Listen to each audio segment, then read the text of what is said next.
from your left for the Dyess Air Force Base B1B Lancer to launch in a combat takeoff maneuver.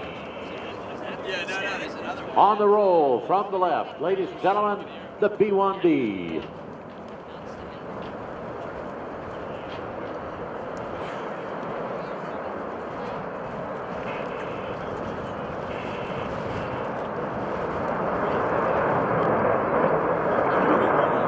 Notice how those wings are almost perpendicular to the fuselage of the B-1B.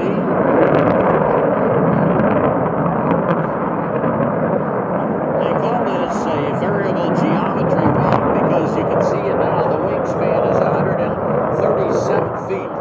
And once they fold those wings back against the fuselage, the wingspan goes down to 79 feet. And there is the combat takeoff by the B1B Lancer, flown today by Major Jim Corrigan from New York, and two-pilot Captain Ross Hobbs from Las Vegas, New Mexico. The weapons systems operator, offensive weapons systems operator, Captain Mark Taylor from Grand Isle, Nebraska, and the defensive weapons systems operator is First Lieutenant Luke Rockwell from Gulf Shores, Alabama.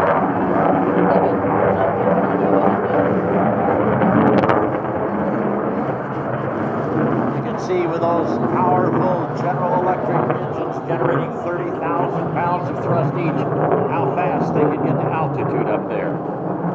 Now they're leaving those wings extended for a low and slow pass for you to let you see how those wings, like I said, are almost perpendicular to the fuselage for low, slow flight and for takeoff and landing.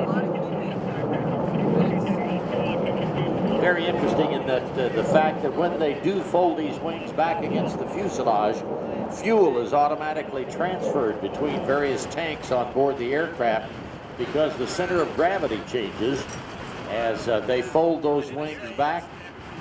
As a result of that, we must keep the center of gravity within limits. So it's done automatically on board as they start those swing wings back towards the fuselage. Descending now off to your right to set up for a low and slow pass, and then their second pass will be the high-speed pass once they get those wings folded back against the fuselage, and then that third pass, a burner climb to 15,000 feet. B-1 carrying the largest payload of both guided and unguided weapons in the Air Force inventory. The B-1 is the backbone of America's long-range bomber force. It can rapidly deliver massive quantities of precision and non-precision weapons against any adversary anywhere in the world at any time. Fuselage is called a blended wing body configuration with those variable geometry wings. It is combined to provide long-range maneuverability and high speed while enhancing survivability. Aft wing sweep settings, or the ones folded back against the fuselage, are usually used during high subsonic and supersonic flight, enhancing the B-1B's maneuverability in the low and high altitude regimes. B-1's speed and its superior handling characteristics allow it to seemingly integrate in mixed force packages. These capabilities, when combined with its substantial payload, excellent radar targeting system, long time loiter time, and survivability, make the B-1B a key element in any joint composite strike force. Setting up now for that first low-speed pass. Over your right shoulder now. Incidentally, a B-1B was the first Air Force aircraft to fly supersonically with a synthetic fuel. First production B-1 flew back in October of 1984. The first one delivered to Dyess Air Force Base, where this aircraft is from. Delivered there in 1985. Final B-1 was delivered in 1988. Holds almost 50 world records for speed, payload, range, and time to climb in its class.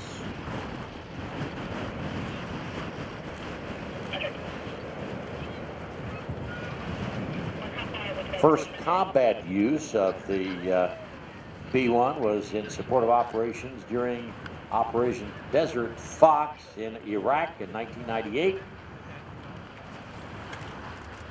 In one, 6 B-1s were used in Operation Allied Force, delivering more than 20% of the total ordnance while flying less than 2% of the combat missions.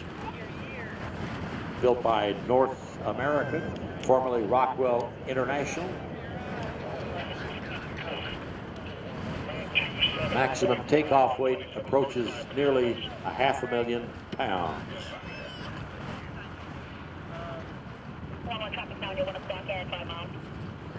66 of the B-1s currently in service, based, like I said, at Dyess Air Force Base, as well as at Ellsworth Air Force Base.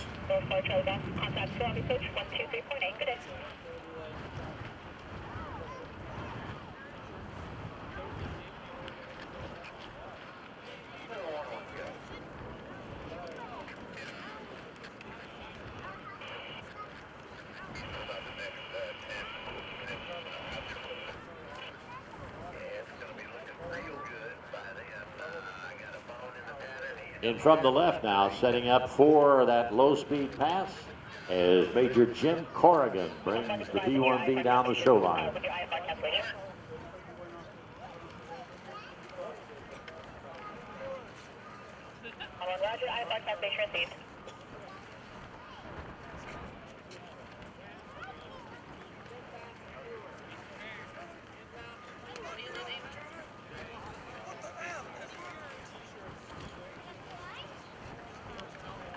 See those 4 General Electric turbofan engines tucked up close to the fuselage in the aft section of the fuselage. Down low on the 500-foot line is the B1B Lancer in the low-speed takeoff and landing configuration. 174 feet wide as the twin comes down.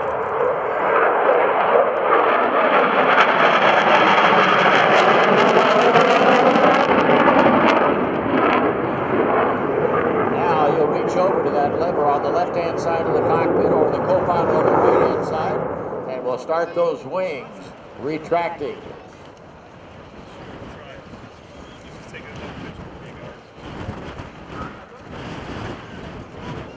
If you watch, you can probably see those wings starting back, and like I said, fuel will start to be transferred throughout the aircraft to maintain the proper center of gravity as he folds those wings back and prepares for a high speed. Now, we have pretty dry air here today.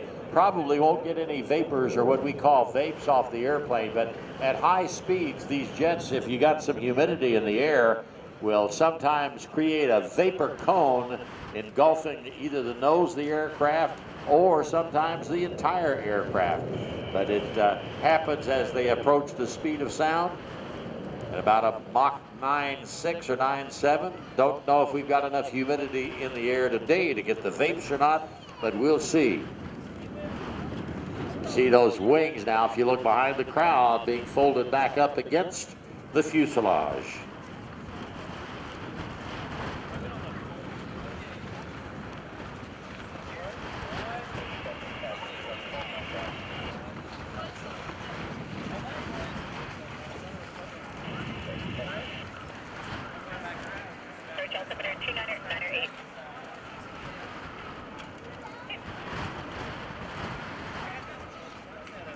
All right, building up that all-important speed. Wings still being folded back against the fuselage. What we call a swing wing airplane.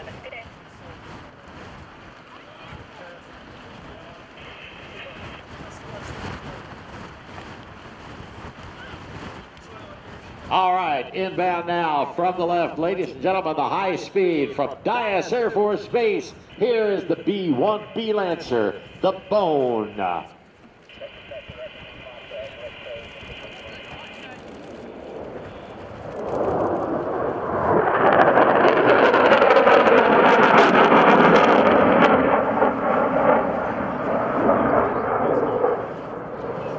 as he's got the swing swept back already, He's already set up for his high-speed climb, the unrestricted climb to 15,000 feet, approaching the center part of the airfield here at MDL. He's going to light the burners, pull back on that stick, and point the nose skyward up to 15,000 feet in an unrestricted climb.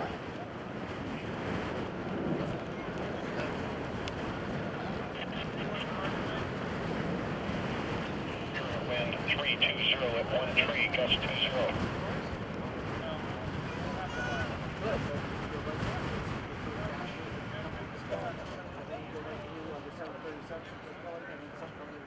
B-5, yes, 12 o'clock and 7 miles to 1,500.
All right, you can see the black smoke emanating from those GE 404 fan engines. He's got to smash up, but he's going to go to burner right here at center field, back on the stick, up to 15,000 feet. Ladies and gentlemen, the Bone. And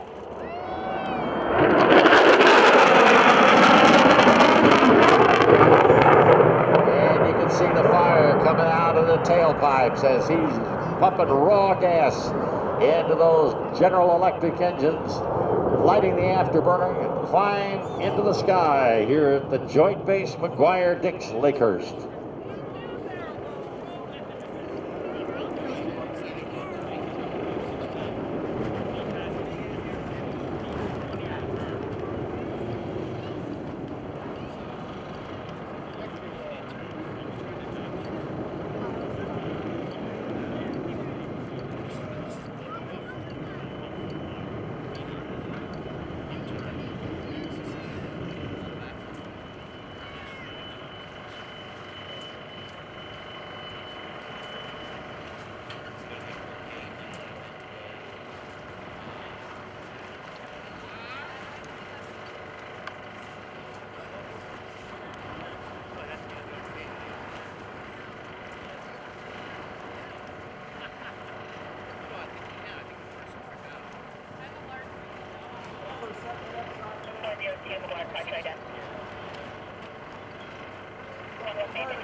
Ladies and gentlemen, that concludes our rehearsal day here at Joint Base McGuire-Dix-Lakehurst. And we're going to be flying at 11 o'clock tomorrow with a full show, including the FA-18 Super Hornet and the Legacy flight, the Coast Guard Rescue, once again the Thunderbirds, the C-17 static line parachute demonstration, as well as the MAGTF back, and a whole lot more. So, ladies and gentlemen, come and join us tomorrow at 11 o'clock.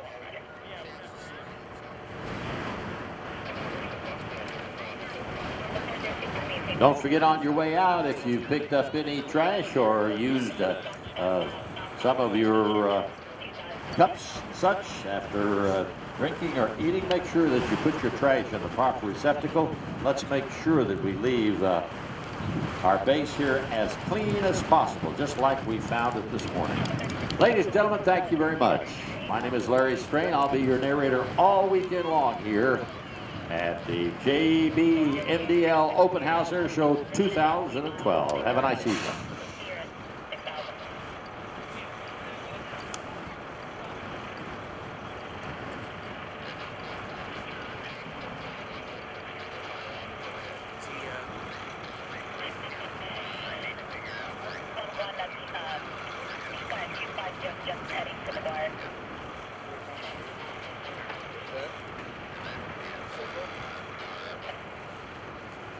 Tower.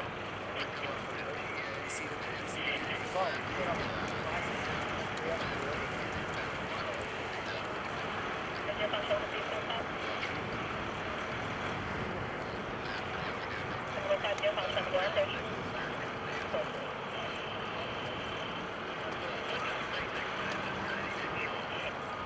So you're gonna full stop, you said?